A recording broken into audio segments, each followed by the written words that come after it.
Was it Professor Plum, Mrs. White, Mr. Green, Mrs. Peacock, Miss Scarlet, or Colonel Mustard? I'm only a dinner guest. With a knife, a gun, a pipe, a candlestick, or a rope.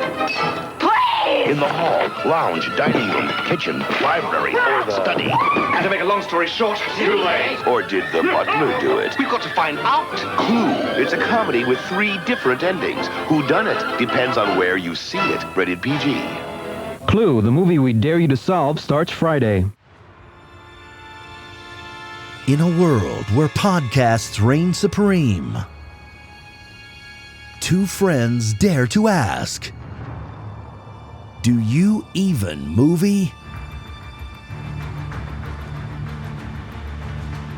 Hosted by filmmaker Henrique Couto and movie aficionado David D. Neuer.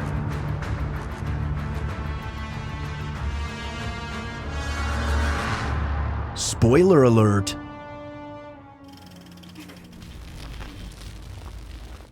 Hello, my friends, and welcome back to Do You Even Movie? I'm, of course, your host, Henrique Couto, here with Double D, David De Neuer. Greetings. Or as I'm calling him for the rest of tonight, Bodie. Bodie?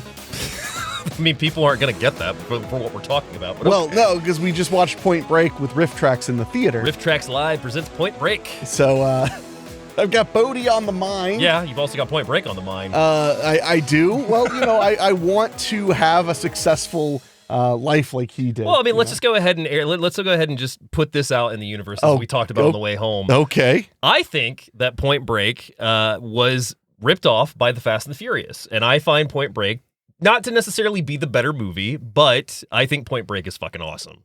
I never said anything bad about Point Break. I know you never said, but I just said that the screenplay of Fast and the Furious is a better screenplay. I don't think it is. I do. I don't. But there are some really lazy, dumb fun moments in Point Break. Absolutely.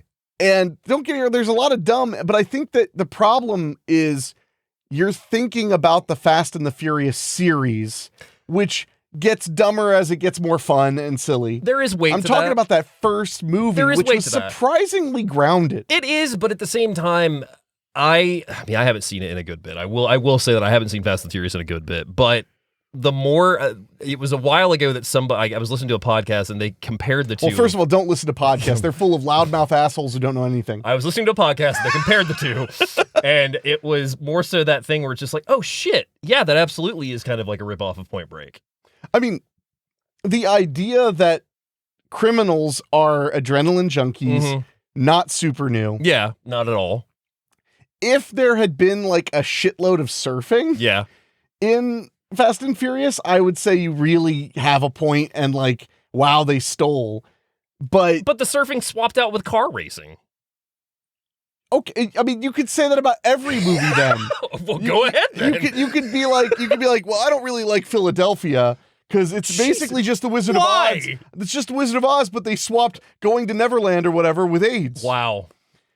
That's your point. That's not mine, my point. I don't you think that's said true. that into the mic. I don't think that's true. That's not at all. But you do. You think that's not at all what I said. That's how ripoffs work. No, that is not at all. I think that's verbatim that what is you said. Bullshit. I'm just saying that I don't think. I mean, could it have been inspired by Point Break? I would say absolutely no way it's not. Yeah, absolutely. Because it was a massive movie. Yeah. It had an incredible impact on the culture, but I just remember the joke being when 2015's Point Break came out was, well, they already did Fast and the Furious. Okay, so jokes are how we decide what's true now. Okay. Well, if that's the case, I've learned a lot about a man from Nantucket that I had no idea was. We're 5 minutes in and already off the fucking rails. I'm fine. Oh my God. am fine. So enough about Point Break because that's not what we're talking about and back tonight. to the man from Nantucket. There we go. So my God. No, I will never deny that it could be heavily influenced. I mean, yeah, there's no it's denying just it. the idea of it being a ripoff. It's a little too because the biggest appeal of Point Break is like surfer dude stuff, Yeah. Keanu, that kind of thing, and a very 90s aesthetic. As to where Fast and the Furious is literally like it's cars and smelling Axe body spray And an undercover cop. Yeah. But again, like how many undercover cop movies? And I like a lot of those. Yeah. I mean, but how many are there? Him going if anything, him going undercover, but as a surfer is like a massive play on cliche. Yeah.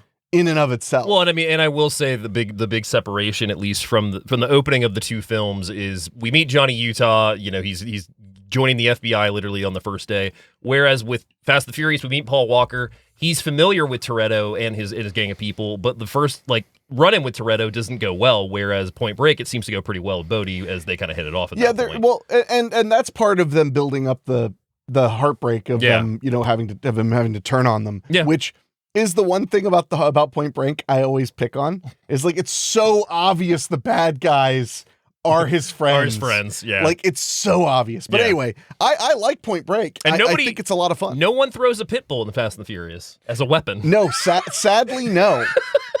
Sadly no. God, that chase scene is epic. Before we get to should I tell the story about that damn dog? Oh, please do. Yes. So speaking of throwing dogs, I am a dog lover. Yes. I don't currently have any dogs, but I am a dog lover. And I was driving home it was literally yesterday. Yeah. Of when we're recording this. And as I'm driving down my street, I'm literally on my block. I see this little dog standing alone, nobody around. So I'm like, oh God, this dog got out. And I'm like, I would never forgive myself if I didn't help the dog. Absolutely. So I stop my car, I park on the side of the road, I grab a leash because I still have a lot of dog stuff in my car. I grab a leash, no collar, of course, but a harness. So I know the dog is owned. Yeah. But I have no way of figuring out how. Fair. On top of all this, it's like 3:45 in the afternoon, and I just want to go home and plan on prepping dinner. I want to do all these things, and here I am staring at this dog that hates me. At first it was barking and barking and barking, and I just stood there. I didn't walk toward it or anything. I just stood there letting it bark and bark and bark, and eventually it stopped barking. So then I took a little step forward, it'd bark a little bit, and I'd stop. Eventually I crouched down and tried calling it to me. It came to me a little bit, but not within 3 feet. Yeah. So finally, after maybe 2 or 3 minutes of just staring at this dog and also looking around, hoping a neighbor would come out, or maybe the owners were walking down the, whatever. After all that time, I decide, okay, I got to test this.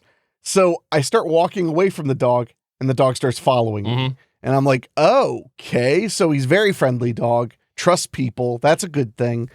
So I just started walking slowly down the block, and I was watching this dog like a hawk, like Keanu Reeves with binoculars, creeping on Lori Petty.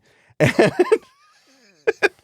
I'm watching this dog, and on the second or third house that we'd walked past, I noticed he stopped and smelled a lot. Yeah.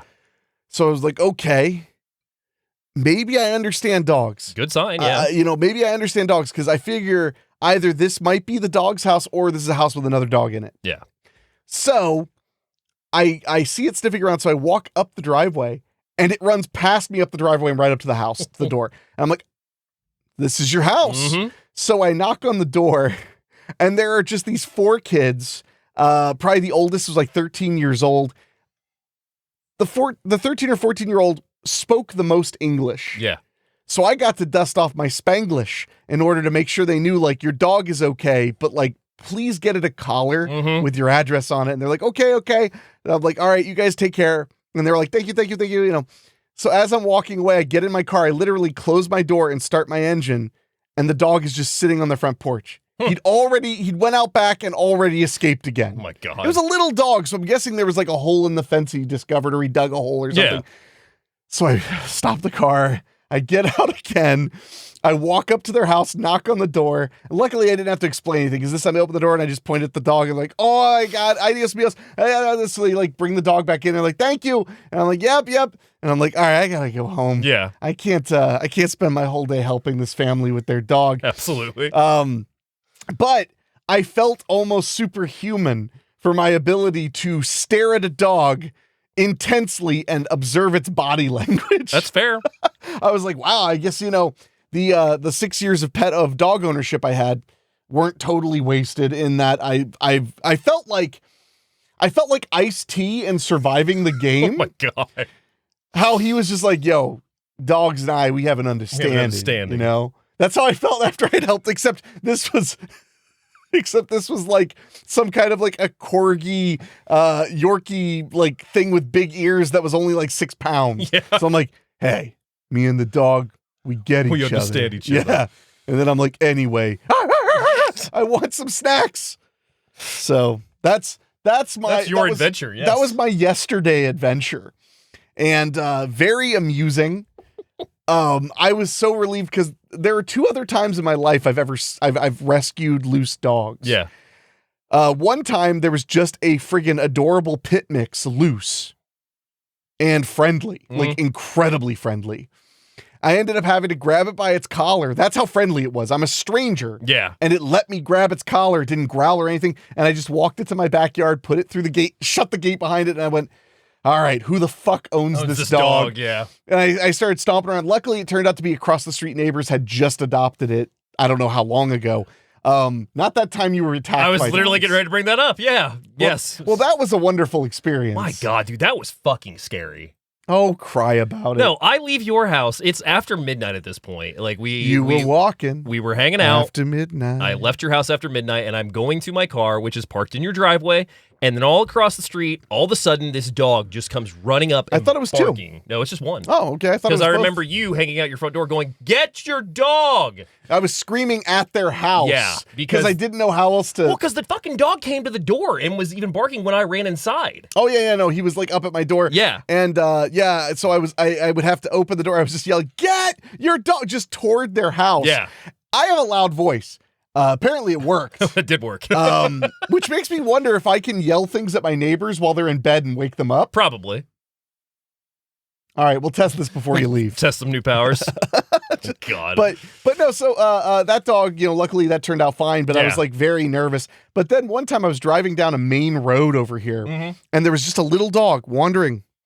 And I was like, oh man, that dog is going to get creamed. We're on a major road. Yeah. So I pull over, put my hazards on, and I go up to the dog and I'm like, hey buddy, it looks like you came from right there. Is that your home?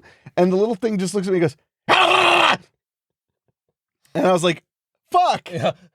Shit. I don't care anymore. I ran past the dog and was like, come and get me. Yeah. Come and get me. And it was like, ah!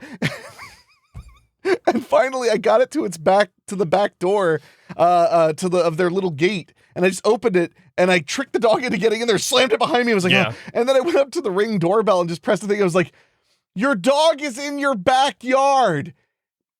Have a good day. Yeah, and I'm going to do the same. But that taught me to have a little bit more trepidation because I'm like, oh, right, some dogs are fucking mean. Mm-hmm. I forgot because I don't know. It just reminds me of that Nick Offerman meme from Parks and Rec. Have you seen it where no. They've put like a raccoon face over Aubrey Plaza in the show, and it just like has a caption that says hissing, and then Offerman's thing below it says, nonsense, we're good friends. Oh, that's pretty funny. Yeah. I like that.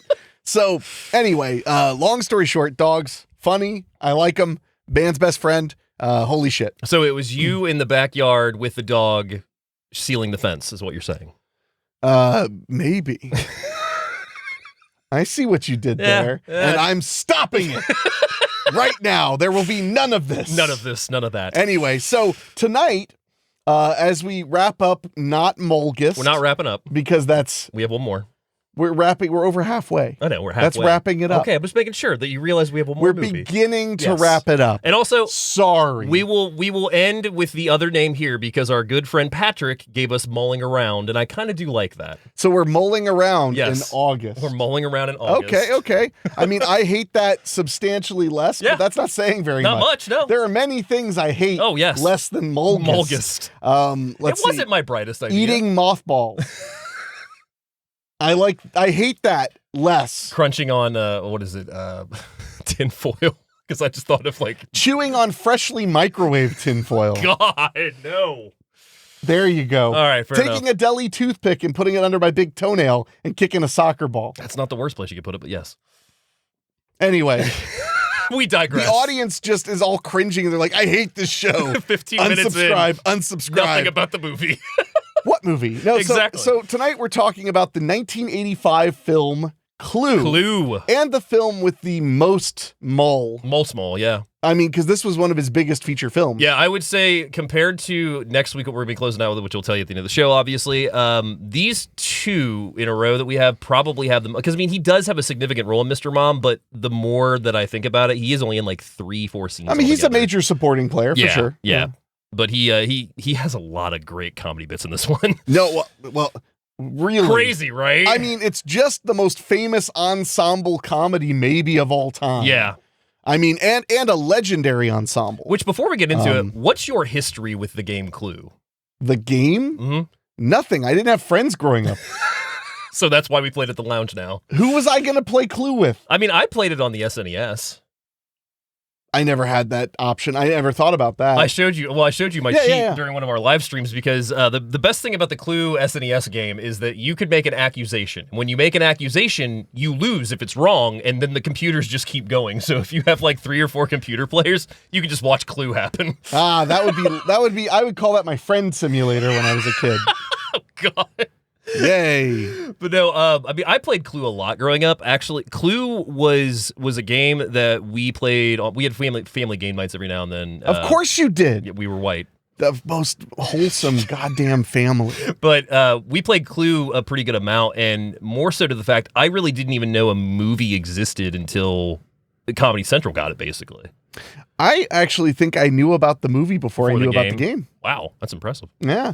The game or the movie was a regular player on cable. Oh yeah. Especially on HBO and Comedy Central a little bit. So I was watching it a ton, and then I watched it in either 6th or 7th grade. It was a reward. You're talking movie. about that, yeah. Yeah, except nobody got in trouble in my school. They were too busy worrying about drugs.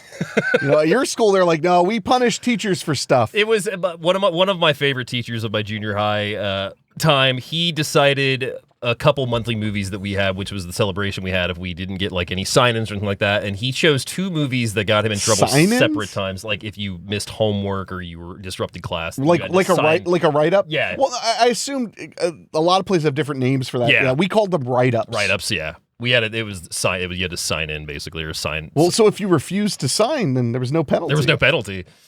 I tried that Genius. once. That's like when my orchestra teacher in high school made the horrible mistake of explaining how the grading system worked. And I was like, so if I never do any of the homework and never do any of the pass-off tests, but I show up every day and I show up to the concerts, I'll have a 75. Yeah. I bet she hated you. She did. Yeah. Because when she was like, why don't you do your pass-offs? I explained. I was like, no. What I said, I don't do those. And she was like, well, if you don't do them, you can only hope to get a 75%. And I was like, dope. Passing. I know. I was like, that is dope. Yeah. And she was, she hated my guts. Anyway. But yeah. So. Well, it's like you were looking up off mic, you were looking up a bunch of the Clue different versions that they have. An insane amount of variations. Do you know at one time there was a talking Clue game? No. The pieces on the board talked, and it would go with the gameplay. So, you would go in and investigate. I remember other games using that technology. Yeah, you would go in and investigate, and it would be like, well, you find this, this, and this, and then you do your next turn and whatnot. But yeah, I think it was either Clue Detective Junior, if not Clue Junior. I can't remember. It might have been called Talking Clue. Yeah, I don't know. It was a fun one. I do remember that. But yeah, that was my history with Clue. Well, that was not at all interesting. Well, thank you. I appreciate you. Anytime. But no, I never really played it. in my family, I mean, if we, on the rare occasion we could play a board game or something, like if my mother and my sister were both around, we played Life. Mm-hmm. We played... Sorry? No. Oh. Mousetrap. Mousetrap, once, yes. That's really, I might have been there. Oh, and Candyland. Candyland. That was the other one, but we didn't have any other games. Okay. So we were poor. Yes. So actually, it's funny because in my teen years, I got obsessed with board games. So Oh no. I just went to thrift stores. Yeah. And would be like, wow, and I'd stack up games. Is that where you got your Freddy board game? No, that was a gift. That was a gift? Okay. I think they got it on eBay. Yeah, because I know you've never played it because we talked about bringing it to the lounge. I played it once. Oh, did you? Okay. Yeah, one time. It's a weird game. You tell a scary story. Yeah. Using the details on the cards. It is bizarre. It's fun as hell. I'd be down to play it. Whoa. Are you saying that Freddy merchandise gets into the bizarre level? Are you saying that? Are you making that claim? What I'm saying is, while I find the game fun, when we had our Freddy's Nightmares podcast, yeah, I literally explained to you that we couldn't play the game on the show. Because it would be too boring. Yeah. And I didn't want to have to edit a 4-hour video to an hour to be entertaining, because that's too much friggin' work. Yeah. So, but now I really want to play it. Oh, we should at some point. Well, you know, my biggest problem was, what I was getting at was I bought all those board games. Yeah. I'm so bad at rules. Yeah, because that's why we give them to Keith. I'm so bad at rules that, I mean, you guys have been trying desperately to teach me euchre. Mm-hmm. Well, they've been trying. I'm not a big euchre fan. But it's just so many rules. I think that Uno is probably our best bet for the most time, but we have been getting better at those Stop the Killer games when we play them, which has been like Stop twice. The Killer. Yeah. They're fine. They're fun. I don't know. I mean, I like the fact that they all repeat the same formula, so you can play them easier that way. So that way you don't have to learn rules for each different game. Basically, you heard Dave. They're lazy. They're not lazy. That's what Dave just said. I mean, they kind of are. Well, I don't know, but with board games, I've always struggled. Yeah. So if they were really simple, I might be able to stick it out. Or if I have somebody who's the rules czar, then I can stick it out. But otherwise, I'm like, that's why I don't play cards. Yeah. There's so many rules that you have to learn. We were playing a Spanish card game at the lounge last week, or the week before. No, it was the week before. I wasn't there. Yeah, thank God. Rude. But we were playing it, and it actually had a ton of rules, but very few rules. You took like half the cards out of the deck. It was really fun. Hell yeah. But it took me 20 playthroughs to really feel like I could play it confidently. I mean, it can't be as bad as that time I fucked up our game of Clue because I didn't realize that I had a card that Keith was trying to do an accusation on. You mean you were cheating? I didn't cheat intentionally. Yeah, that's what I meant. I wasn't saying you were plotting to cheat, but he was like, "Does anybody have this?" You're like, "Nope." When he opened that envelope and it was the wrong room, if I remember correctly, I think it was the conservatory and it was the ballroom that he had guessed because I had the ballroom card. I just wanted to immediately throw it on the floor and be like, "Oh my God, guys, it was down here the whole time." Can you believe it? But anyway, yes, we are talking about 1985's Clue tonight. Is this the first film based on a board game? It's got to be one of them, I would think. I know Cluedo was the name of the game. Well, that's just a mispronunciation of my last name. I get a little bit into the history when we get into the facts, so we'll save it for them. But I think it might be. There may be an older one that I'm just not thinking of that is coming to mind right now, but I think Clue is one of the big. I feel like depending on where you are in the multiverse, there was a Chutes and Ladders movie with Richard Pryor. It could have been, yes. That just sounds like the kind of thing he would have cashed in on. I still want a Hungry Hungry Hippos movie. I think that would be really awesome. I don't know if the world's ready for that level of violence. That's true. They are fucking violent. Perhaps your hippos are not as famished as you claim, Mr. Bond. So Clue from 1985 is 1 hour and 34 minutes, rated PG for some violence, language, and sexual innuendos. Well, there are innuendos. There are innuendos, yes. Our director and writer on the film, one of the writers, and is Jonathan Lynn. He gets his start in 1971 with the film Doctor at Large. Goes on to write for Nearest and Dearest, Romany Jones in 73, All-Star Comedy Carnival in 73, Doctor at Sea in 74, My Brother's Keeper in 75, Yes Minister in 1980, and then in 1983 he becomes a director on Arms and the Man. I've not seen that one. No, I've not either. Clue, which he gets a screenplay credit for as well in 1985. Nuns on the Run in 1990, which he's a writer on. Oh, that sounds like a hit. Ferris Bueller TV show in 1990. Well, now we know that's a hit. Which he is the director on. My Cousin Vinny in 1992. This is the guy who did My Cousin Vinny. Yeah. Wow. So he does My Cousin Vinny in 92, The Distinguished Gentleman in 92, Greedy in 94, Sergeant Bilko in 96, Trial and Error in 97, The Whole Nine Yards in 2000. Okay, that's one I know. The Fighting Temptations in 2003, and then Wild Target in 2010, and his resume has basically stayed clean since then.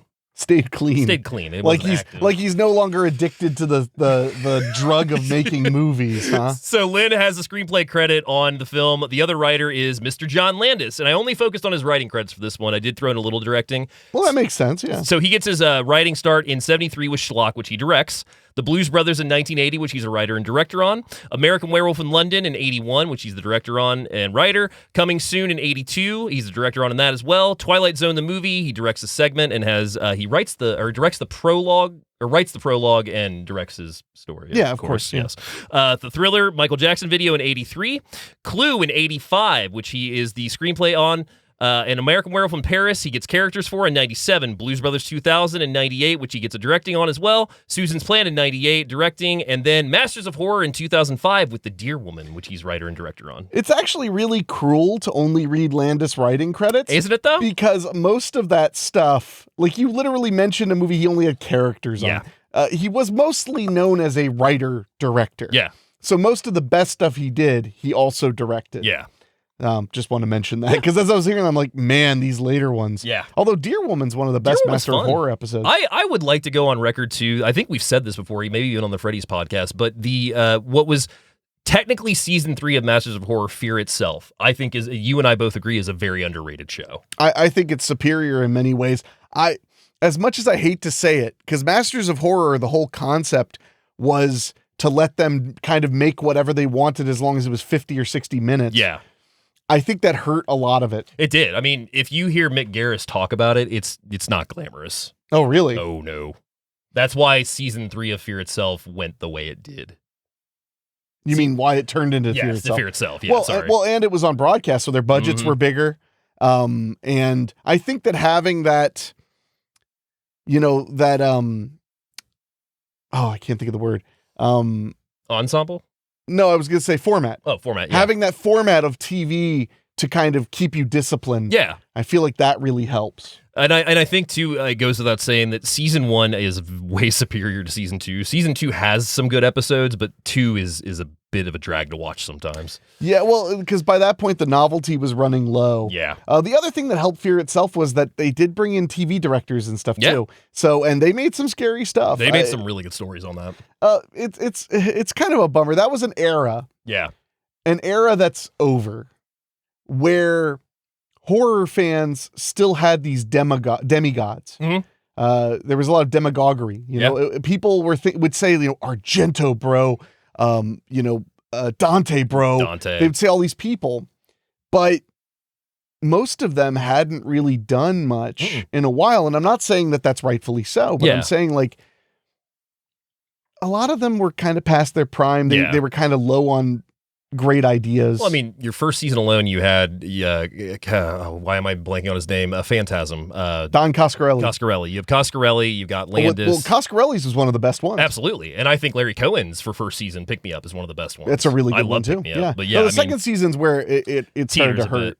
So going back into the film, we have returning to the show from a couple weeks ago, Victor J. Kemper, our cinematographer from Mr. Mom. Just to give you a rundown of his resume once more, he does Dog Day Afternoon in 75, Slapshot, Audrey Rose, Oh God, Coma, The Eyes of Laura Mars, Magic, The Jerk, The Final Countdown, Xanadu, Mr. Mom, Vacation, The Lonely Guy, Cloak and Dagger, Pee-wee's Big Adventure, Clue in 85, Hot to Trot 88, Cohen and Tate, See No Evil, Hear No Evil, FX2, Beethoven, Tommy Boy, Eddie, and Jingle All the Way. Just a few.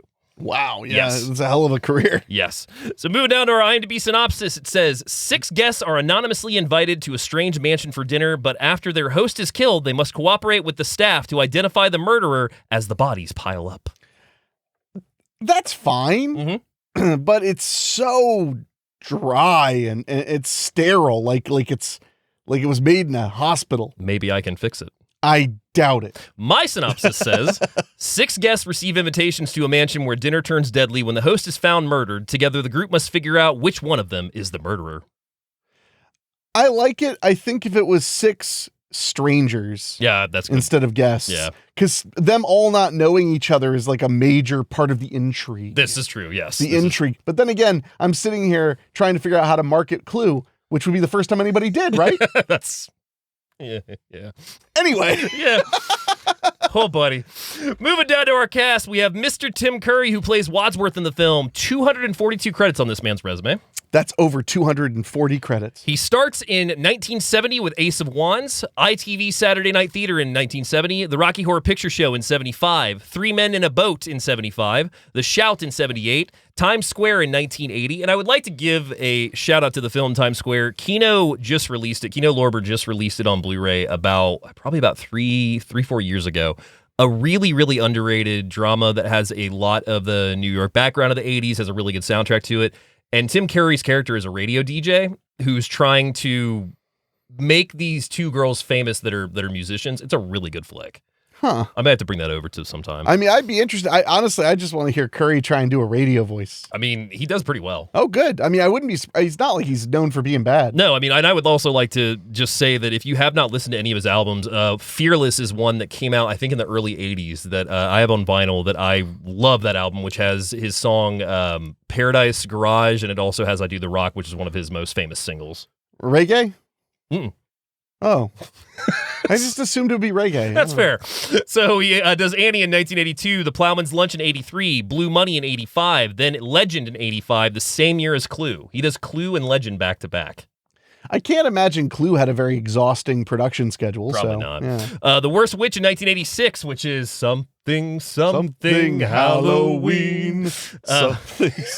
That's the ammo. That nearly killed you when I was like, oh yeah, I saw that clip. Something Halloween. We're making a joke of anything can happen on Halloween from The Worst Witch if you're not following along. We were at a movie marathon, all-night horror marathon for Halloween, and that clip was shown where it looks like he's basically on cable access. Yeah, it's bad. Singing a music video. It is very dated, but very fun still. Yeah, I enjoyed it. So he does Pass the Ammo in 1987, The Tracy Ullman Show in 89, The Easter Story in 89, Wisely, The Hunt for Red October, Tiny Toon Adventures. Then he does It in 1990. Never heard of it. Oscar in 91, Tom and Jerry Kids Show in 91, Passed Away in 92, Ferngully, The Last Rainforest in 92, Batman the Animated Series in 92, Home Alone 2, Lost in New York, Loaded Weapon, National Lampoon's Loaded Weapon in 93. Oh, Loaded Weapon 1. National Lampoon's Loaded Weapon 1 in 93. Loaded Weapon Part 1. Roseanne in 93. Tales from the Crypt in 93. The Three Musketeers in 93. The Shadow. Real Monsters. Earth 2. Congo. Pebble and the Penguin in 95. Gargoyles. Muppet Treasure Island. Titanic. Freakazoid. The Mask series. Duckman. And then Adam Sandler Reunion in 98 as well. I actually kind of liked his Gomez. The direct-to-video Adam Sandler movie is a lot of fun, actually. Well, that one was meant to be basically a pilot. Yeah. To do, and I love the New Addams Family. Was it pre or post New Addams Family? Pre. Was it pre? Okay. Mm-hmm. Oh, and fun side note about Addams Family Reunion, shot in South Africa during apartheid. No shit. One of many movies were shot, especially like that's when Ernest went to Africa. That's right. That was shortly after Corman had left Africa, but there were a lot of productions being made in like what was post-apartheid South Africa. That makes sense. It was a lot of people had a lot to say about filming in South Africa at that time. I can imagine. But yeah, they did that in South Africa, and it was a lot of fun. But yeah, it's the New Addams Family, which was shot in someplace far more terrifying, than South Apartheid Africa. Where was that? Canada. Oh, God, yeah, terrifying. Pass. All right. Moving on down to our cast, we have Eileen Brennan, who plays Mrs. Peacock, 127 credits on her resume, starting in the 1960 with The Ed Sullivan Show, does a Divorce American Style in 67, Rowan and Martin's Laugh-In in 68, All in the Family in 72, McMillan and Wife, Scarecrow, The Blue Knight, The Sting in 73, Daisy Miller, The Night That Panicked America in 75, Barnaby Jones, Kojak, Murder by Death, FM with Martin Mull in 78. Oh, yeah. The Cheap Detective in 78, 78. Black Beauty, Private Benjamin, probably one of her most famous roles where she plays the really hard-ass drill instructor in that movie. Then the Private Benjamin TV series as well in 81, Taxi in 81, Pandemonium in 82, The Love Boat, then does Clue in 85, Babes in Toyland in 86, Rented Lips in 87, Magnum P.I., The New Adventures of Pippi Longstocking, Newhart, Stella, Texasville, Blossom in 1990. I do love me some Blossom. 30-something in 91, Home Improvement in 92, Tales from the Crypt, Bobby's World, Murder, She Wrote, Walker, Texas Ranger. She was doing a lot of TV up until the time she passed. She unfortunately passed in 2013 from bladder cancer at the age of 80, but she was acting up basically until, I want to say, 2011. An incredible career. And she's kind of one of the odd people out in this movie. Yeah. Because a lot of them kind of were in that comedy scene, Mull and Madeline She Kahn was fresh out of Betty Ford, and she took the role for Clue. Oh, wow. That was one of those. It was one of those, yeah. But I want to mention that because I feel like she and Christopher Lloyd were both kind of not in that in-group like everybody else was. Because like we were saying, this is the same year that Back to the Future comes out. Which is crazy. Yeah, absolutely. So moving down to Madeline Kahn, who plays Mrs. White. What's Up, Doc in 1972 gets her start. Harvey in 72. Paper Moon. Blazing Saddles in 74. Young Frankenstein in 74. I forgot those two were the same year for Brooks. Oh, yeah. Yeah. Yeah, well, he was very, very intensely making movies at that point. At Long Last Love in 75. The Adventures of Sherlock Holmes' Smarter Brother in 75. Once Upon a Brother's Grimm in 78. High Anxiety in 77. The Cheap Detective in 78. The Muppet Movie in 79. Simon, Holy Moses, History of the World Part 1 in 81. Sesame Street in 81, Slapstick of Another Kind in 82, Yellowbeard in 83, Scrambled Feet in 83, City Heat in 84, Then Does Clue in 85, My Little Pony in 86, An American Tail in 86, Betsy's Wedding in 1990, For Richer or Poorer in 92. One of my all-time favorite Christmas movies that is vastly underrated, Mixed Nuts in 94. I do like me some Mixed Nuts. Does Nixon in 95, Bug's Life in 98, and then unfortunately she passes in 99 from ovarian cancer at age 57. Jeez, she was taken way too young. And while that is the end of the cast listing I have, that is not the end of the cast listing for this movie. Just to name a few more, we also have Christopher Lloyd, who plays Professor Plum, Michael McKeenan, who plays Mr. Green, Martin Mull as Colonel Mustard, Leslie Ann Warren as Miss Scarlet, Colleen Camp as Yvette, Lee Ving as Mr. Body. I mean, the list goes on for this movie in regards of some cameos that pop up and just the cast listing alone. Well, not really cameos. It's the cast. Yeah. The cast is just, I mean, this is a full force 1980s ensemble. Absolutely. Like I said, most of them were in that kind of comedy in group. Yeah. But brilliant bringing in Christopher Lloyd. I mean, granted, he had a lot of experience with comedy doing Taxi. Yeah. But brilliant bringing him in. I think bringing in Aileen Brennan was really brilliant too, because she brings a lot to that character. She really does. Especially when her character later on gets to do a lot.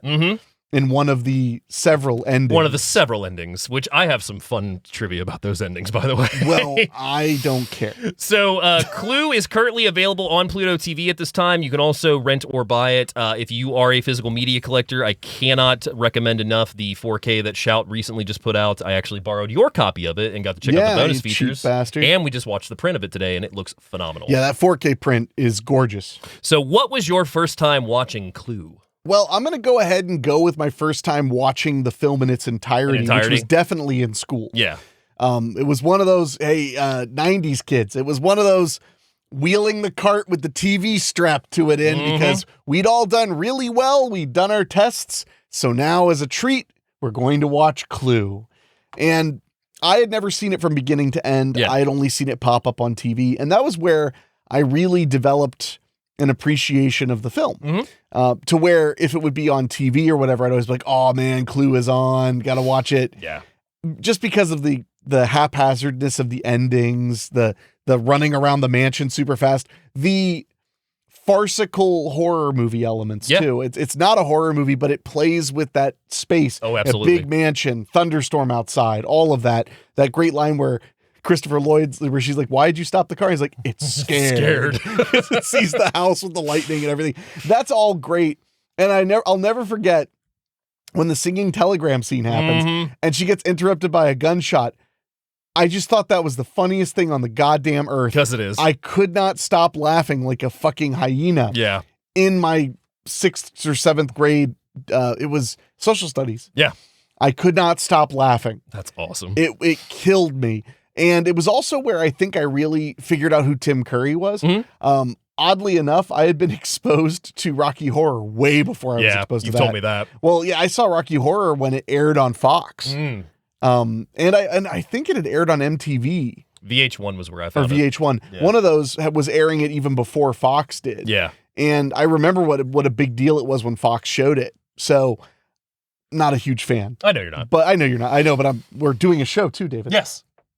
Are you sure you're aware of that? That you're not a huge fan? Oh, no, that we're doing a show. Yes, I know we're doing a show. I have notes in front of me that I prepared, damn it. But no. So they were kind of in a similar space of like, here's Tim Curry being, whatever. And then probably shortly after that, I realized Tim Curry was Pennywise, which I didn't realize.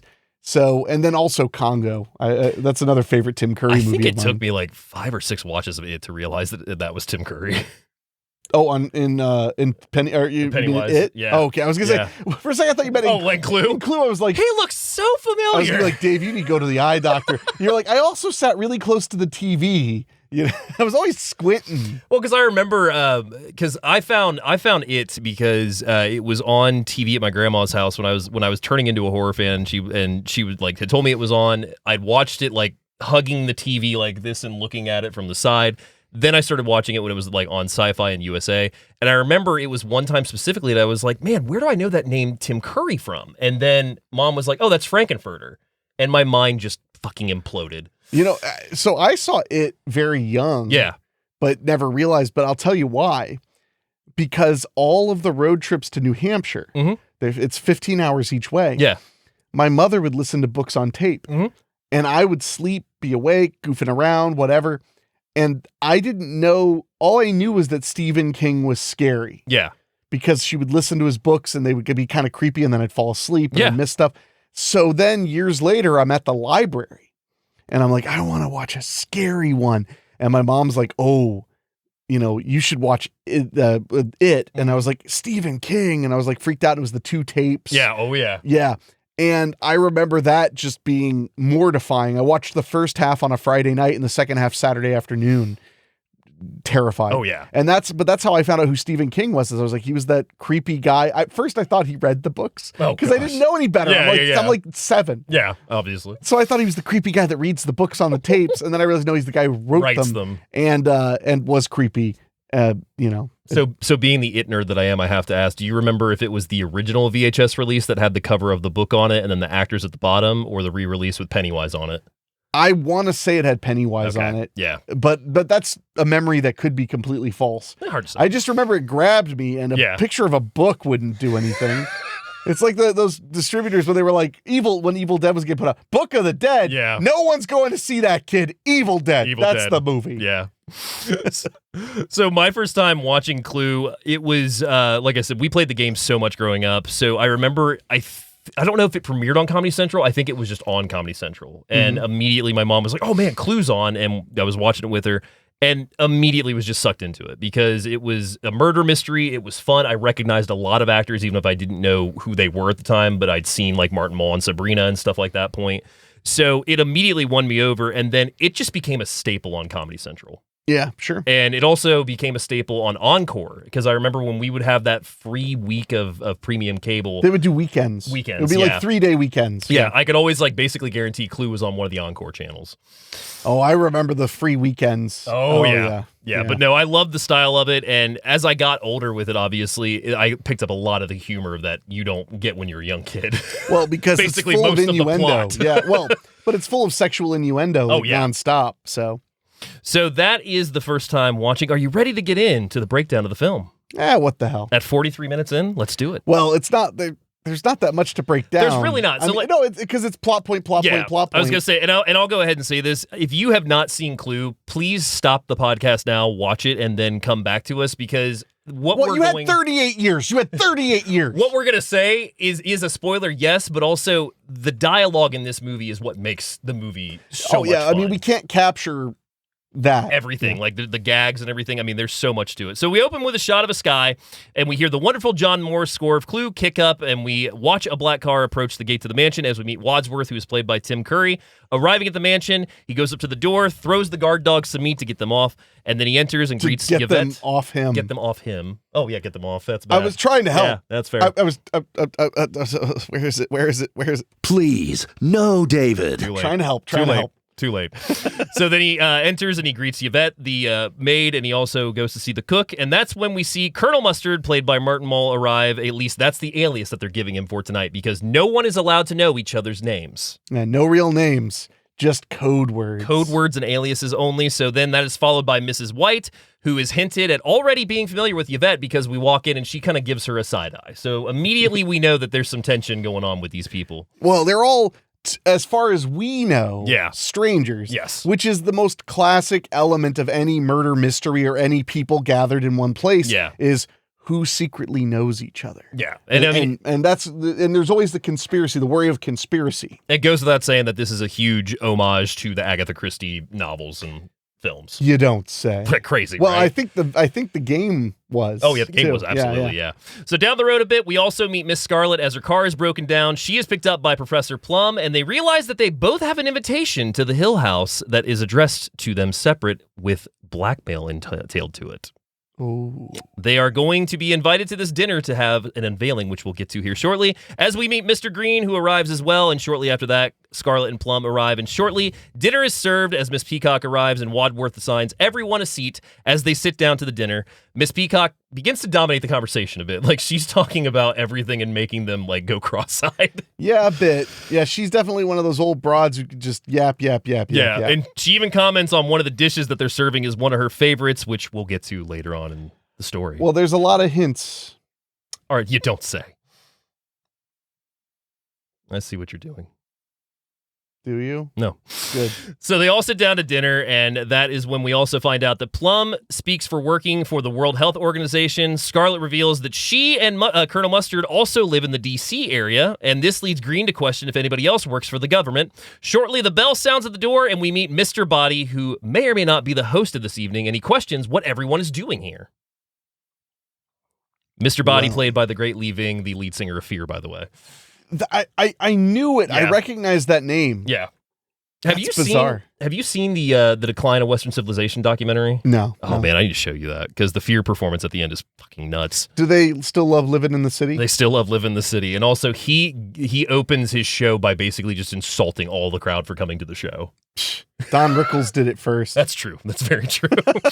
So Mrs. Peacock questions why they all have been summoned, and Wadsworth reveals a letter that they all received inviting them for an evening where secrets will be revealed, but Mr. Body states that he didn't receive the same letter. Moving into the lounge, Wadsworth opens an envelope stating that he can reveal the reason for the evening, and Body tries to escape. He goes to the front door, and Wadsworth tells him it's locked. He goes to the side and tries to break a window, but the dog starts barking, and he's like, we have to play this out as it goes right now. And that's when nobody's getting out. No. That's when he reveals that everyone is attending is being blackmailed, but no one knows who it is by. Well, these are all very kindly white people who live around Washington, D.C., and they work in government. I can't imagine they could get into any trouble, or even, I mean, they are our betters. No. They are, David, I just need you to understand this. This is for you all listening because I'm your style guide. I'm your life coach. If a politician tells you anything, don't worry, they love you. Yeah, that's exactly right. And they will take care of you. They'll give you just what you need, good and hard. That's fucking facts. Okay? Yeah. So just remember that. Anybody who's like, vote for me so I can have a bunch of power and money, they love you. They love you. They would never lie to you in a million years. Ever. So if you are all of a sudden like, man, I just love this politician, you're right. You're not an idiot. You're not a nincompoop. And also, side note, bonus info. Oh, God. Bonus. When they say it's the most important election that's ever happened, Christ. it's true. It's very true. Every time Every that they time. say it. Every time. Every election 2 year. years. Yes. No, not every. It's midterms, baby. Midterms, yeah. Midterms, baby. They're just as important according to the people. Anyway. We digress. So Plum No, lost his I license. digress. Yeah, you digress. Plum lost his license to his practice due to having affairs with a client. Peacock has been taking bribes for her senator husband's campaign, but she also denies that. Miss Scarlett is being blackmailed for running both a sex hotline and a brothel. Well, I have to say, diversify, diversify, diversify. Where's Ray Kroc? Yeah, right? Franchise.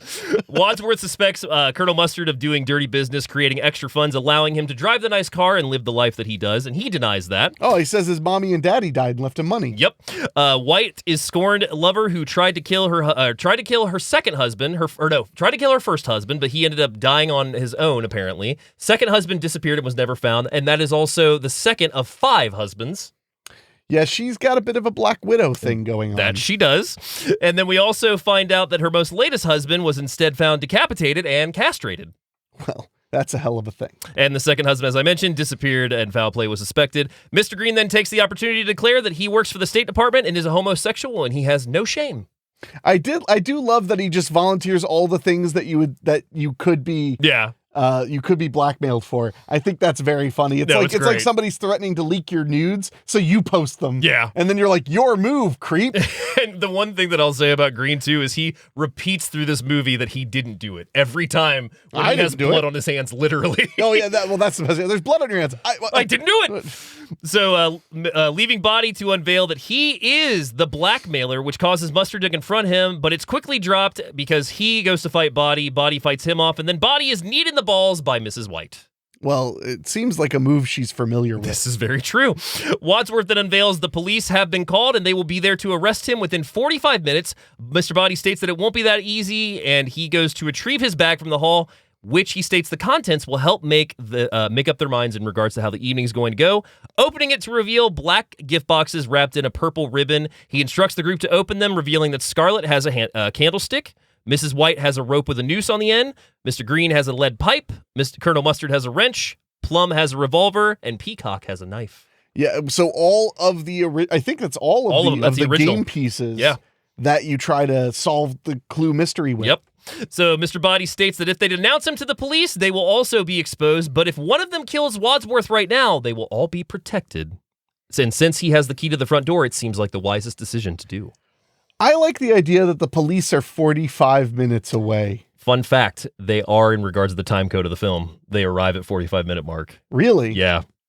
From that point of him saying that, they arrive right on that mark. I just think it's funny that it's like so specific. It's like, we know they'll be here in 45 minutes. Usually you live within 20 minutes of a police station, but maybe it's like ordering a pizza on the weekend. It's just so busy. So busy. So they go to the lounge. Body shuts the door. He turns off the lights, instructing them to kill. We hear a thump, then a gunshot. The lights come up, and Body lays dead on the ground. Mr. Body is now a body.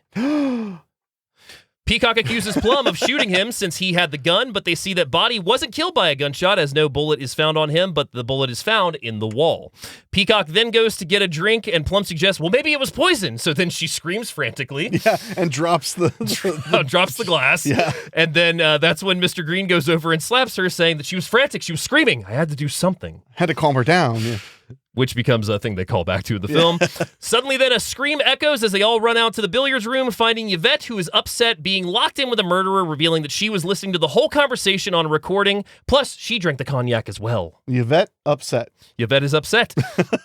They offer to have her join them as they go back into the lounge, and that's when Wadsworth reveals that he is not the butler of the mansion. He was actually Mr. Body's former butler, and he is the one that originally wrote the letters as well. Yeah, he's the one who conspired to free all of these people of their blackmail. He intended to expose Mr. Body for the blackmail, and then everybody could get their blackmail material back and be set free. Yes. Because he's such a good guy. Such a good guy. Good old Tim Curry. Good old Timmy Curry. Explaining he was once his butler, but employment ended when his wife, who was also being blackmailed by Mr. Body, took her own life. He states that Body felt everyone was un-American with their practices, that they had been called out for their blackmail, even his wife with her socialist friends, and he wanted to put Body behind bars and free everyone of the blackmail. Wadsworth then states that they have to find out who the killer is before the police arrive, and they also then realize that the cook is still in the house and no one has seen her in a bit.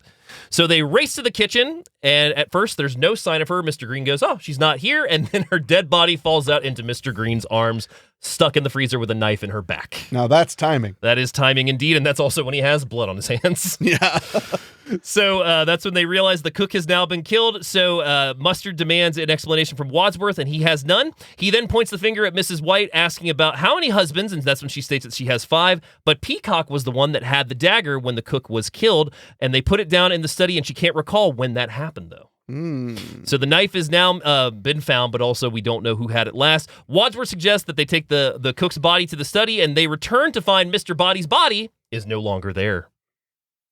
Mr. Body's body is gone. Maybe he wasn't quite so dead. He may not have been a dead body. I should have been ready for this. Maybe he wasn't so dead after all. He wasn't that was really loud. Dead body after all. So sorry about deafening everybody. They go to search for it, and Green states that he couldn't have been dead, and also suspects that Body killed the cook, but they question how. Scarlett then finds negatives that lead to the blackmail of Mustard, which also concerns her, so she sees something in the photo that ties her into it. Negatives? Photo negatives. For our Zoomer and Gen Alpha listeners, for which there may be a half a one. A few. Well, you know, A negative was... A negative is when you take film photos like the hipsters do. Yes. And it's developed, but it's not printed on paper yet. No. That's the actual photograph that was taken in the camera after it was developed. That's a negative. And they're also extremely flammable. I mean, maybe. Well, I don't know. I think they switched away from silver nitrate film in the 50s. 50s, yeah. Or maybe it's the 60s. I'd have to look it up, or just watch Inglourious Basterds. Do we again. get a date for Clue now that I think about it? No, I think that was on purpose. Okay, yeah. I mean, because if anything, everything in that house is a little old. Yeah. I mean, they have a rotary phone. Yeah. Everything's old in that place. So I think that was on purpose. So she finds the negatives that tie her into Mustard's case as well. So Peacock going to the bathroom, then finds Body's dead body as he falls out onto her, and we see that he also now has a wound on his head, which is made clear as Wadsworth, standing by the door of the bathroom, is then hit by the candlestick that's stuck on top of the door, knocking him out. And that's when the group moves all the corpses to the study in a very hilarious scene because they try to get the cook on the couch. She is a heavy woman. They struggle with that. They try to get Body onto the couch, and then I think it's Plum is sitting between the two of them. Yeah. Professor Plum is stuck between the two of them. Stuck between the two of them. And he's trying to act like he's comfortable. Trying to act, yeah. So Mustard questions who had access to the candlestick, and they realize that everyone did, and that's when Wadsworth suggests that they put the rest of the weapons in the cabinet and lock it. The group doesn't trust him, though, with the key, so he goes to throw it out, opening the door to reveal that a motorist has broken down and he would like to use a phone to call a tow truck. So they confer for a bit before inviting him into the mansion, all smiles, trying to make sure everything's okay and put on a face. Everything's good, buddy. Come on in. And that's when Wadsworth instructs him that there is a phone in the lounge, which he shows him, asking him to wait here, and the lock clicks as they shut the door. Wadsworth then returns to the front door, chucking the cabinet key outside for all to see. Mrs. White requests to leave, but Wadsworth states that no one can leave until they solve the mystery of who is actually doing this. So they return to the study. They all have a drink, which is one of my favorite Martin Mull gags of the entire film, because he goes, I think I want a whiskey. Anybody else? And then he has 3 glasses that he just topples the whiskey over. He's just throwing it onto the top of the cups. Yeah. So Wadsworth is in question by Colonel Mustard if anybody else is in the house, and that also leads to another hilarious scene that I wish I could remember some of the dialogue of, but it's just Tim Curry and Martin Mull going at it for like a solid couple minutes of him not giving him a straight answer. Yeah, no, it's a brilliant tete-a-tete. Yeah. I really enjoyed it. So that's when White wants to get the man out of the house, but Peacock becomes hysterical once more, and Colonel Mustard finally gets a no from Wadsworth that no one else is in the house, so then he suggests in military fashion that they split up into pairs and search the house. This makes Mrs. Peacock nervous because clearly somebody will be paired with the murderer. Yeah, someone will be alone. Colonel Mustard then says, well, that'll make it easier to find out who the murderer is. Yeah, that's winning through attrition. This is true. All you have to do is put somebody alone, and when they turn up dead, you have a murderer. You're basically playing Among Us. Yeah, Among Us before Among Us. Among Us before Among Us. Look at you. So Wadsworth cuts the matchsticks for the group to draw and get paired. We see Wadsworth gets paired with Mrs. White. Professor Plum gets paired with Mrs. Peacock. Mr. Green gets paired with Yvette. Colonel Mustard gets paired with Miss Scarlet. And that's when they break off to search different areas of the house in another hilarious scene, because one of my favorites is you have Scarlet and Mustard at the bottom of the steps looking up at the attic, and they're like, you go. Yeah, no, you go. You want to go ahead of me? Yeah. Absolutely not. So we have many gags, many sight gags throughout, and that is when we also see that everyone is very suspect of one another, but overall they turn up no results. Outside, we see the man's broken down vehicle is now being noticed by a cop as he's driving past. Back in the house, though, a gloved hand comes into the screen, and we see that it's gathering up all the blackmail and throwing it into the fire. Uh-oh. Mm-hmm. And the black gloves being introduced is something I really like. I do like that, yeah. So it unlocks the weapons cabinet as well, grabbing the wrench. The man is on the phone speaking to someone, revealing that one of the guests appears to be his old boss, but the conversation is cut short as the fireplace in the room spins, revealing a secret passageway. The killer comes out and takes one blow to the man's head, killing him. Badoom. So in the conservatory, Scarlet and Colonel Mustard discover a secret passage. They follow it into the lounge, discovering the body of the motorist. Mrs. Scarlet screams out, drawing attention to the rest of the group as they all race downstairs, not before colliding with everybody. So they all fall right before they make it to the stairs. Ashes, ashes, they all fall down. So then we get to another hilarious scene as they go to the lounge door and they find it locked. The key is missing, and that's when Wadsworth decides to try and break down. He runs at the door, and the door completely does not go, and he gets thrown back. A solid moment of physical comedy for Tim Curry. Well, because they're like, let us in, let us in, let us out, let us out. Yeah. So that's when Yvette gets the idea. So she runs into the lounge, going to the cabinet. She grabs the gun. She trips. One shot hits the chandelier, and then she gets one hole in through the bullet, unlocking it. But it's hilarious because Martin Mull, as Colonel Mustard, goes, I've been hit. Well, he is hit. Yeah. He's like grazed by the bullet. I thought it was impressive that Yvette not only is shooting a lock open, but she does it from like 15 feet away. Yeah. Which requires a lot of accuracy. Yeah. As opposed to I would just walk up and like shoot it nearly point blank. Yeah. But that's just me. That is one of my favorite things that I miss about Mythbusters. They used to test movie myths with locks and guns, and one of the ones that I remember specifically is the final scene in Big Trouble in Little China when they're shooting all the locks off those prisons. You can't do that. Well, maybe you can't. You want to try? Yes. Okay. Well, now we got a plan. All right. So the chandelier falls right behind Colonel Mustard. He steps out right before it hits him, and that's when they question how Yvette got the gun as she reveals it was unlocked. So Mrs. Peacock is immediately suspect of her, and the bell sounds again as Mr. Green goes to open the door, revealing the police officer is there now, questioning about the motorist and asking if he came to the house. The group states no, but Mr. Green states yes. That's when the officer is like, is there something going on? Like, y'all are a little unsure. Like, do you mind if I come in and look around? So immediately they are suspect, but they also have to let him in. So that's when Wadsworth offers up the library, locking the cop behind the door. The phone rings in the library as the cop goes to answer it, revealing that there's a call from J. Edgar Hoover on the other line. A little suspect. Suspect. Wait, when was J. Edgar Hoover? That should date this movie. Yeah, that will date it. I didn't even think about that. You keep talking. I'm going to look that up. Sounds good. So he also questions why they locked him in. Scarlet then tells the cop that they're having a party and offers Mr. Green to show him around the house. Green shows him the safe rooms, but the cop obviously wants to see the study in the lounge, and that's when Green tries to stop him. The cop then enters, and we see Miss Scarlet is fake making out with a dead body of Mr. Body. We also see that Colonel Mustard is dancing with the dead cook as Yvette is behind her making her dance. So the cop is not suspect at all. He even goes to the other room where the motorist has now been made to look like he's drunk. The cop is satisfied. He goes to speak to Wadsworth, who tries to tell him that he apologizes for the state of the house, thinking that he's seen the bodies, but the cop assures him everything's okay. You know, you're Americans having a good time. There's nothing wrong with that. Yeah. J. Edgar Hoover. Yeah. Was no longer the head of the FBI in May of 1972 when he died. Okay. So that means that this is probably the 60s. 60s, yeah. Also, there's that moment where she calls someone a beatnik. Beatnik, yeah. Yeah.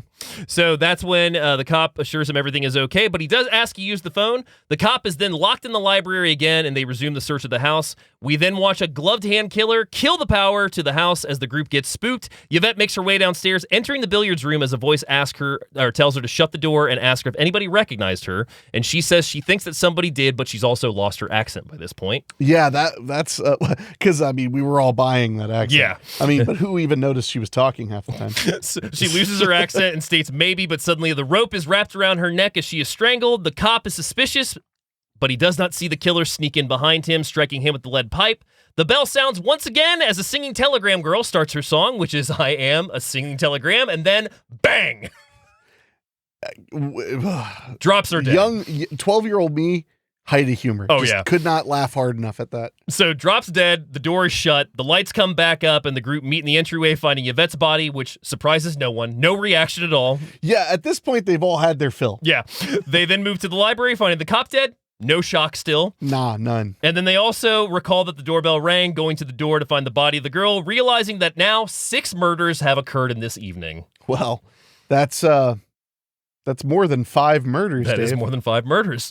So Wadsworth reveals now that he knows all who did it, and he goes through the evening events to explain what happened as he leads the group through the house, one of the most hilarious sequences of the film as we get to the wrap-up of it.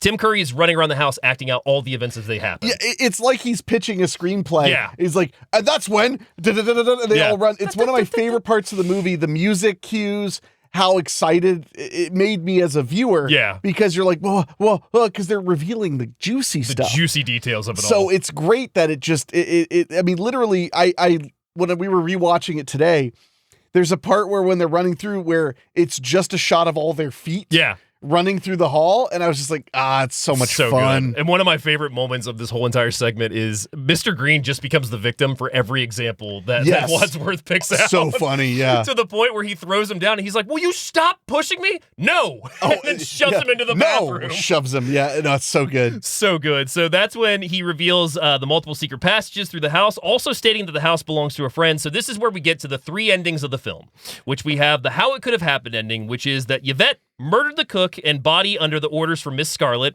who then killed her husband and the other victims, intending to sell the guests' secrets. Scarlett prepares to use the revolver to kill Wadsworth, who argues that there are no bullets left after disarming her, just as law enforcement raid the manor and the evangelist is revealed to be a chief of police. That's one thing I forgot, is when they're doing the wrap-up, they go to the door because it sounds again, and there's an evangelist there who's like, eternity's on its way, the end times are near. The end of times is near. Repent for your souls. And they're all like, it's already here. Yeah, it's already here. That he's like, your souls are in danger. She's like, our lives are in danger.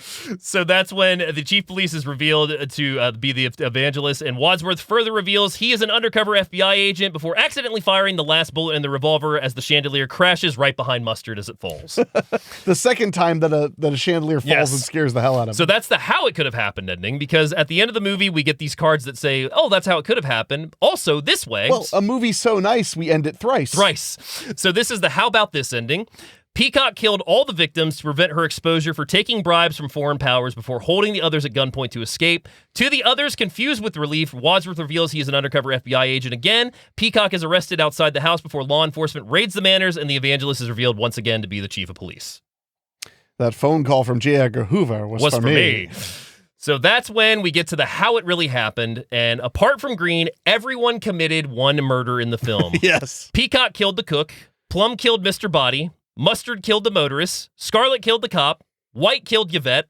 And Wadsworth killed the singing telegram. Holding the guests at gunpoint, Wadsworth then reveals that he is the real Mr. Body.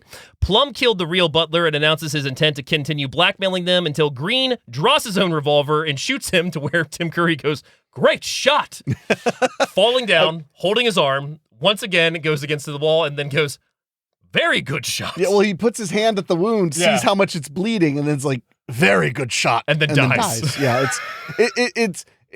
I feel like it might have been an inspiration for Paul Rubens and Buffy the Vampire Slayer. Oh, God, yeah. The way he died. It was so good. So Mr. Green further reveals he is an undercover FBI agent sent to investigate Body before letting in law enforcement and the evangelist, who is the chief of police. And that's when, he's like, who's guilty? And everybody tries to argue. And that's when Mr. Green says, they're all guilty. Everybody did it here. I'm going to go home and sleep with my wife. Thank God he's not actually gay. So that is the end of 1985's Clue. Well, that's the third ending. The third ending, the final ending. Yes. Well, is anything truly over? Anything truly ending? So as we begin to wrap up the show, I've already told you this off mic, but what do you think the budget was? Well, you told me it was $15 million. That is correct. So I'm going to guess $28 million. $28 million is incorrect. It was $15 million. Did I go over? You went over. Damn it. So opening weekend, which is December 13th, 1985. This gets released like 2 weeks before Christmas. Perfect for Christmas. Yeah. Murder. It makes $2,014,166. Well, that's opening weekend. Then gross, it takes in $14 million. It's a flop. It's a flop. Yeah. So it was shot in Los Angeles, Hollywood, Pasadena, California. The Max Bush house, the mansion used for the exterior and ballroom scenes, was destroyed by a massive fire on October 5th of 2005. After the fire, several people left flowers on the front gate and even shed tears, evidence of how much the house was cherished by the local community. Oh, wow. Yeah. Okay. So the house, unfortunately, met its demise in 2005.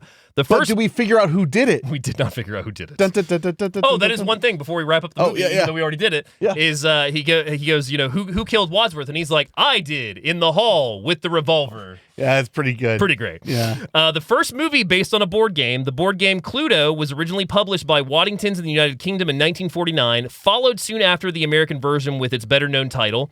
It quickly became one of the world's most popular board games, eventually selling more than 100 million units and earning in excess of $1 billion. What the fuck is a Cluedo? I don't know. I'm just saying, because it said it started in England. Yeah. They speak English in England. Cluedo? Well, it just sounds like somebody saying my last name wrong. It does. Is Henrique Cluedo there? That's my life, man. That's my goddamn life. Producer Deborah Hill. Yes, kids. Deborah Hill of Halloween fame. Yes, Deborah Hill, longtime partner of John Carpenter, both in life and in film for quite a while, but she had her own career after they split up. She absolutely did. So producer Deborah Hill initially acquired the rights to adapt the game from Parker Brothers and intended to distribute through Universal Pictures as early as 1981. Hill mentioned plans to adapt the game into a movie, with P.D. James reported to be writing the screenplay with multiple endings. Do you know who the heck P.D. James is? The name sounds familiar. Who is that? I don't know. Okay. I was asking my researcher. My apologies, yes. Was it P.D. James? P.D. James, yeah. You just hurt me. Public Display James. Public Display James. P.D. James, I don't think this is the right person. English novelist. Oh, I bet it's the right person then. Yeah, okay. Yeah, she was a English novelist who died in 2014. I think I've read one of her books, actually, now that I think about it. Cover Her Face, rather. She worked for the BBC. Film and television. Yeah, wrote a bunch of stuff. That would have been an interesting call for an originally British Children game. of Men. That's where I know her from. Ah, okay. That makes sense. Children of Men. Yep. Okay. The multiple endings were developed by John Landis, who had initially been set to direct and who claimed in an interview to have invited playwright Tom Stoppard, writer and composer Stephen Sondheim, and actor Anthony Perkins to write the screenplay. The script was ultimately finished by Jonathan Lynn, who was invited to direct as a result. That is it's quite the gaggle of people. Yeah. Oh, just wait till we get to who almost is in this.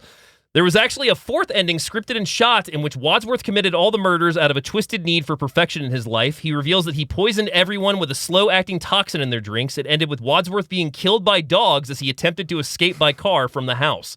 The rather grim nature of the ending is probably why it was never released. It was never shown because filmmakers thought the ending would have been too obvious. It only survives in the novelization and the storybook, which features a single photo from that ending, the chief punching Wadsworth in the stomach. Jeez, that is dark. In ending B, where it's revealed Mrs. Peacock murdered all 6 people, it was revealed that she was actually shot dead by Chief of Police when he confronts her at the car. After saying, Wadsworth, we got her, the chief then turns to Mrs. Peacock's dead body and shoots her again. This was deemed too dark, and Eileen Brennan recorded a new line saying, "Take your hands off me, I'm the senator's shot her wife." Twice? Yes. Jesus. This changes Peacock's outcome, so she is arrested instead of shot. However, part of the rejected sequence remains in the movie. After the police run to Mrs. Peacock to arrest her, you can see smoke in the air from the chief's revolver. And you absolutely can. Yes, as it had been fired recently. In the narrative, this could be interpreted as the gun misfired. I guess. If I were doing it, I would have edited, I would have cut in a shot of, I don't know, like a bush getting hit by the bullet or something, so that it's like he shot near her. And she's like, okay. Yeah. But it's hilarious knowing that when you watch it. Oh, yeah, you can tell. Very obvious. You can tell. The movie was one of several movies, mostly comedies, made and released between the mid-'70s and mid-1980s that revived the old Dark House Mansion movie. The others included Haunted Honeymoon from 1986. Highly recommended. I love Haunted Honeymoon. I watched it again, finally. Oh, it's about damn time. Sorry. Prick. I love Gene Wilder. I have to use the can. I don't know why that movie didn't hit with me as well. That ending is still so good. Anyway, Haunted Honeymoon in 1986, Murder by Death in 1976, The Spiral Staircase in 75, The Private Eyes in 1980, The Cat and the Canary in 78, House of Long Shadows in 83, and Bloodbath at the House of Death in 1984. That's a classic. But what about House by the Cemetery? It's not in there for some because reason. it's not really a haunted house movie, not. per se. According to writer and director Jonathan Lynn, they started shooting all scenes in chronological order, but soon got behind on schedule and were then obliged change his tactics and shoot of all scenes set in the same room in a row. By the end of the shoot, they were filming every scene set in the hallway in a row, which could get quite confusing for the actors. Luckily, Len himself knew the screenplay by heart and also had a very good lady in charge of continuity. I was about to say, cry me a river, $15 million budget. You have one person whose job is only continuity and one person whose only job is making notes in the script. Yeah. It'll be... Oh, it's so hard making a movie the way literally all other movies are made. All movies are shot out of sequence. Yeah. Basically. 3 endings were shot and a different one shown at each theater. All 3 are included on video. The DVD, however, aside from all 3 endings, also offers the option to play the movie with one randomly selected ending. In some cities, the newspaper print ads indicated which version, ending A, ending B, or ending C, was shown at each theater. Oh, that's interesting. The line, "Communist was just a red herring," is said in all 3 endings, twice by Wadsworth and once by Miss Scarlet. Not only is it a pun, particularly after World War II and the Russian communists were frequently called Reds, for example, the anti-communist slogan, "Better dead than red," but it cleverly refers to the MacGuffin, or a real red herring, implemented by the screenwriters because none of the murder's motives ended up having anything to do with creating political conspiracy. Yeah, that's true. There are various visual red herrings on screen, such as hammer and sickle on the shelf besides the torch Colonel Mustard finds, and a bust of Lenin in the attic. I remember the Lenin bust. Yeah. If the final ending is considered the true ending, given that Wadsworth pretends to be the butler for the majority of the movie, then in fact, the butler did it. That's true, you boys. It never occurs to the characters that outsiders being able to arrive at the house unimpeded means the dogs, for whatever reason, are no longer there to have an obstacle for escape. They were probably just taking a nap, a nice doggy nap. Wadsworth's joke at the ending B about J. Edgar Hoover cleaning up messes could be lost on some people who are not aware that despite being founded in Ohio, the Hoover Company established a major base of operations in the UK and became so synonymous with vacuums that Hoover is the British term for vacuum cleaner and cleaning. Hoovers were very popular in the Americas as well. Yeah. The Paramount Pictures logo of the era, seen at the end of the movie, is a rare instance where it displayed in black and white.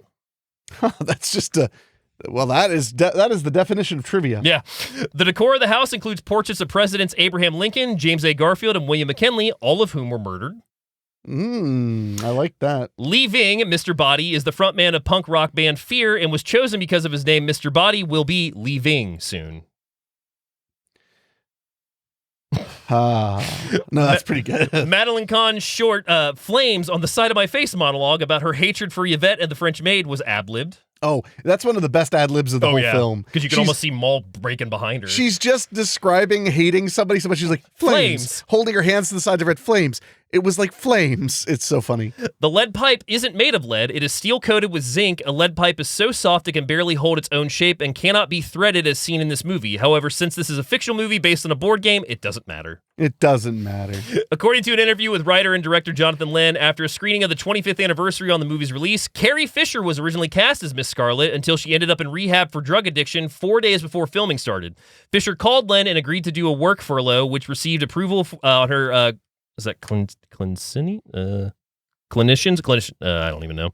And her producers, but was vetoed by the production insurance company, forcing Lynn to dismiss her from the project. Leslie Ann Warren was cast as a last-minute replacement. Clinicians. I was right. The entire house is a set except for the ballroom, which was shot on location at a mansion in Pasadena, California. The main set was then bought by Aaron Spelling, who used it as the Carlton Hotel on Dynasty.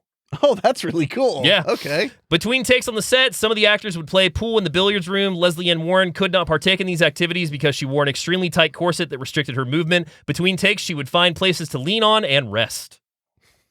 Mean anything for art. Yep. The movie came out the same year as Back to the Future, 1985. This means Christopher Lloyd in the same year of 1985 starred in 2 films set about 30 years earlier in the mid-1950s, both taking place at a site with the word Hill in the name, Hill House and Hill Valley, respectively, and both having a thunderstorm during the date of their climactic events, June 9th, 1954 and November 12th, 1955. Where'd they get the date June 9th, 1954, though? That's the trivia. Okay. I mean, who am I to judge? The singing telegram girl was played by Gene Wielden, best known as the rhythm guitarist for the Go-Go's. Okay. Yeah. All right. In an interview conducted in November 2009, writer and director Jonathan Len stated that he had cast this movie, and he had said that while actors and actresses were recommended to him via the casting department, he made the final decisions. His original choice for Wadsworth was Leonard Rossiter, most famous for his role as Rigsby in Rising Damp in 1974, but he had sadly passed away in 1984 just prior to pre-production. He was also followed by Rowan Atkinson, who was well known for Britain in his roles at Not the 9 O'Clock News and Black Adder.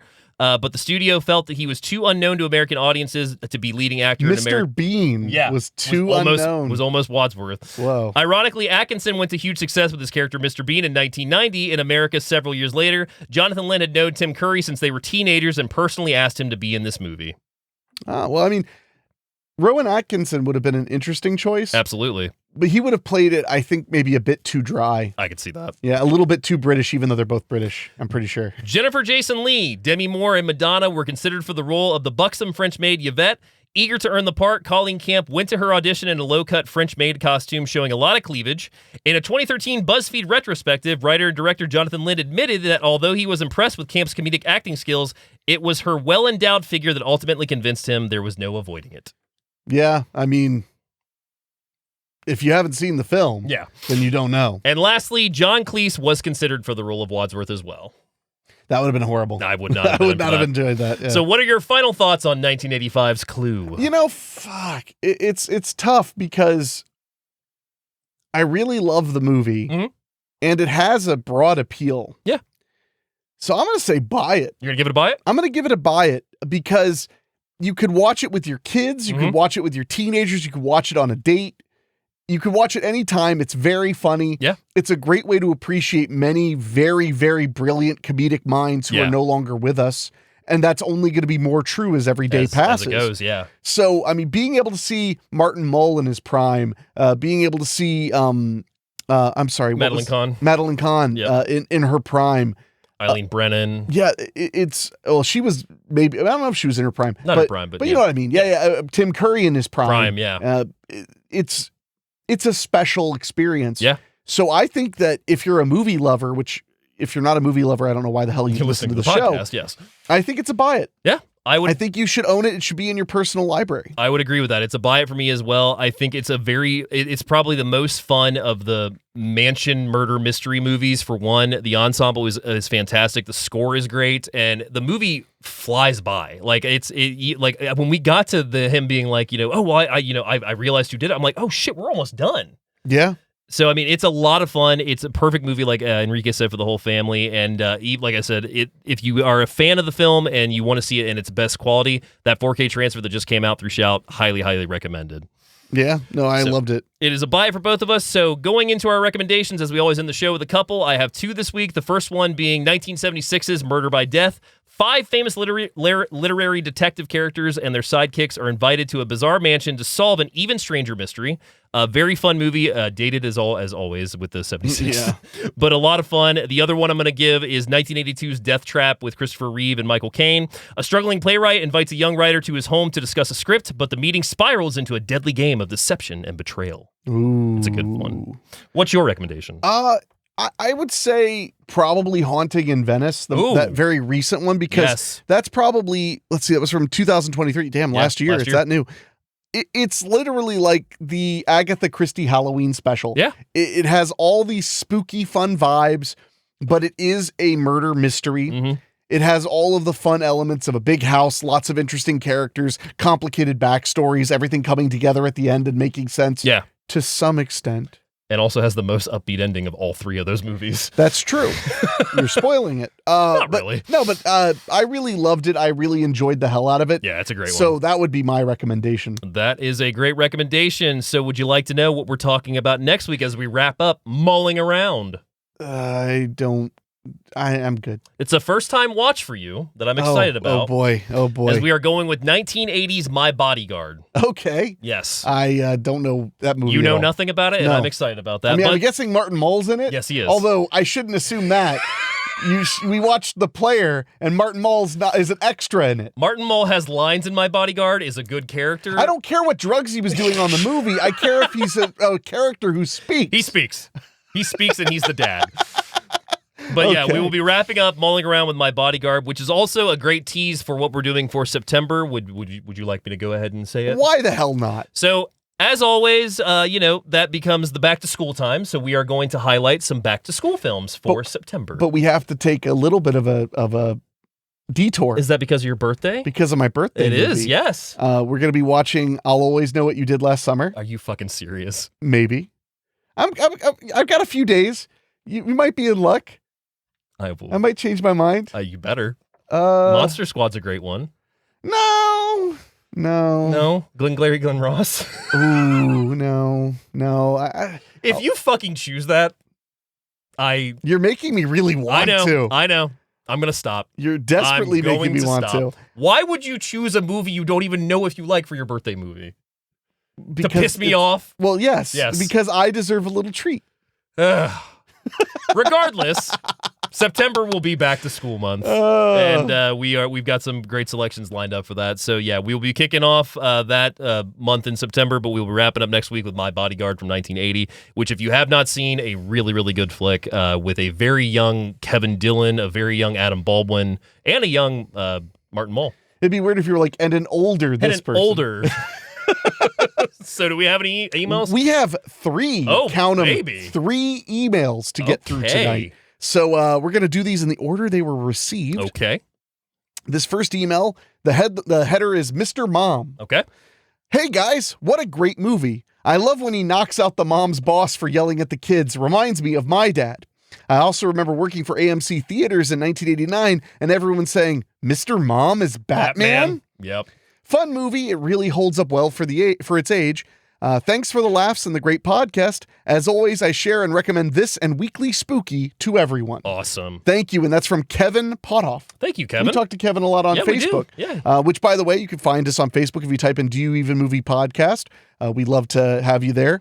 But no, Mr. Mom, kicks ass. It does. I love that movie. And if him punching Martin Mull's character reminds you of your dad, then you're really going to love the movie. Yeah, no kidding. Yeah, that's a good one. So this next one is from our good buddy Wolfdan. Okay. And it says, headline is Movie Request. Okay. He's been requesting some. Since you guys seem to love the 90s, guilty. Yes. I'd appreciate it if you could put 1991's Toy Soldiers on the list. Fuck yes, we will. I love Toy Soldiers. Ooh, kids! That's not even in the movie. That's it just is in an our inside movie. joke. Dave and I love Toy Soldiers so much. We have inside jokes about that movie. Yes, we do. That'd be a good back to school movie. Back to school, exactly. And that's funny because that was actually on my list of options. So yes. Wolfdan, it's happening in September. It's happening. It's happening. Should I even read the rest? No. I could write a book on just how damn good that movie is. It's a lot of fun. But I don't think it's necessary. With a cast like Sean Astin, Will Wheaton, I love how I already agreed to it now, and he's still selling it, and Louis Gossett Jr., it was bound to be great. I first caught this movie on cable. It was already about halfway through. I looked up the schedule and saw when it was playing again and did what any of us with a dual head VCR did. Until it was released on DVD, of course. Yep. If I could name 10 films that were absolutely perfect, this film would be right there with Jaws, E.T., and The Monster Squad. Bold statement, but okay. That makes me want to rewatch it. Oh, yeah, no, it's great. You guys rock. Keep rocking. Yours furry. Yes, I know what a furry is. Wolfdan.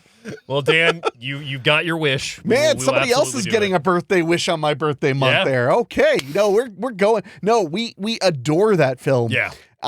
And the fact that you've praised it so much is making me hungry to watch it again. So we will definitely have that. We may just kick off the month with that. Since we don't have a list yet, I think that would be the way to go. Yep. So, no, Wolfdan, thank you so much for writing in. Thanks, brother. And before we read this last email, I just want to remind you guys, if you want to email us, you can do so at doyouevenmoviepod@gmail.com. Yes. That's doyouevenmoviepod, P-O-D, @gmail.com, or go to doyouevenmovie.com to find all of the information. So I just want to make sure you guys know that, because we love reading your emails. Write in with your movie recommendations, your thoughts, your opinions, dating advice. I will answer any question. He will. I will. He will. Recklessly. So this one says movie review suggestions as the subject. Okay. Hey guys, my name is Trank, and then he put in parentheses, Tranquiliano. I think I'm saying that right. Tranquiliano. I hope I'm not mutilating your name, but my name gets mutilated all the time. I get it. But he goes by Trank. I love Do You Even Movie Podcast and the Weekly Spooky Pod. I do enjoy the reviews and banter. Thank you very much. Thank you. My birthday is on the 21st of September. Oh, boy. I'd like to request your review either of Necessary Roughness or The Last Boy Scout. I would probably be more inclined for The Last Boy Scout. Necessary Roughness I've seen one time, and I I'm 90% sure I can fuse it with the movie Semi-Tough, but I would need to revisit Roughness. But Last Boy Scout, I'm a big fan of. That movie is so nasty in regards of both its violence and its dialogue, and a lot of fun. I do like The Last Boy Scout. Yes. Maybe we can tack that into September. We'll figure it out. Yeah, we'll figure that out because we appreciate you asking nicely. Yeah. Both are great movies and football related for that time of year. Friday night's a great night for football. Thanks for the many recommendations and thanks for the entertainment. FYI, I have a DVD collection that numbers just over 600. Nice. I only get movies I enjoy watching. I watch every one before they get added to the shelves. Thanks again, Trank. Trank, you're a better man than I because I have a lot of blind buys. You were organizing, not my blind buys, but you were organizing my new movies into a stack, and it was like 25 deep of ones I haven't even opened. That is very true. You have a lot of shrink wrap on yours that I don't. Yeah, no, it's a problem. And I'm not even that big of a collector. I probably only have 900. Well, I mean, there's still a copy of Survival Quest somewhere in this house. It's probably right next to your fucking yellow belt. How you like that? Could be. Yeah, you like apples? How about those apples? How about them apples? So, but a reminder before we take off, if you want to send us an email, and thanks again, Trank. Yeah. If you send us an email, doyouevenmoviepod@gmail.com. We love recommendations. We love suggestions. Do want to warn everybody, October... Gonna be jam-packed. Pretty much, we've decided we're going to watch only Halloween classics that are readily available to stream for everybody. Yeah. So, if you have a suggestion for October and you want to get it in early... It has to fit that criteria to be considered. Otherwise, we're going to go with probably something from David's epic list last year that he did for Weekly Spooky. And speaking of that, I want to remind everybody that this year, Do You Even Movie and Weekly Spooky are going to combine. Crossover, baby. Yeah, crossover episodes for October. So that'll be really fun. I know a lot of people who discover the show discover it because whenever we review horror movies, I air it at Weekly Spooky just to bring in a few more people. But anyway... That is about all I've got. David, anything you want to mention before we get the hell out of here? As he already mentioned, you can find us on the socials, Facebook, Instagram. We are not on TikTok anymore, but you can find us on X. Yep. And are you actually updating me? I am. Okay. I try not to watch over your shoulder. But, no, I know. But also David doesn't like X. All you have to do is post on it. Yeah, I know. Son of a bitch. Well, we are going to head out, guys. Remember, next week we'll be talking about My Bodyguard from 1993. But until then... 1980. Oh, 1980. I'm sorry. I'm trying to read your bullshit. 1980. You mean the bullshit that I typed and didn't write? It's all the way down. Here. You just fucked it even worse. Nope. There you go. Oh, damn it. There we go. Look. My Bodyguard. 1980. My Bodyguard from 1980. Yeah, we'll be talking all about that next week. So until then, we will see you... next Tuesday. That is very offensive. Too late.